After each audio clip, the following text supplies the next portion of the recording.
When Iowans register to vote or cast their ballot, the forms are usually just in English. A civil rights group says the state needs to clarify whether counties can offer materials in other languages so that disenfranchised voters can take part in elections.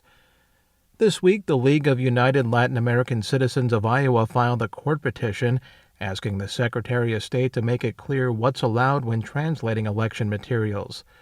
The group's state director, Nick Salazar, says the process already is confusing enough. And when you can't read the forms or you can't speak the language, it's going to create a lot of issues. He says not having the forms in other languages, such as Spanish, means thousands of people who are eligible can't access voter information.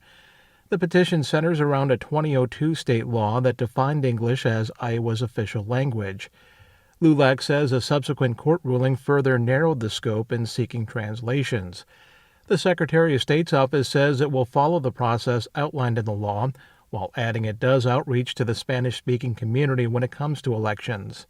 Salazar says the barriers are especially problematic during the Iowa caucuses. He also cites an example from last year when a voter needed an issue resolved through their local county auditor's office. In order for us to address the issue, we have to get on a conference call with the county auditor, with the voter, and a translator. Currently, only 2 Iowa counties are allowed to use non-English forms because they're exempt under federal law. LULAC hopes the order ultimately allows the state's other 97 counties to do the same. The Secretary of State says it has received the filing. A formal response is required within 60 days, at which point further court action can be taken. Mike Moen, Iowa News Service, at publicnewsservice.org.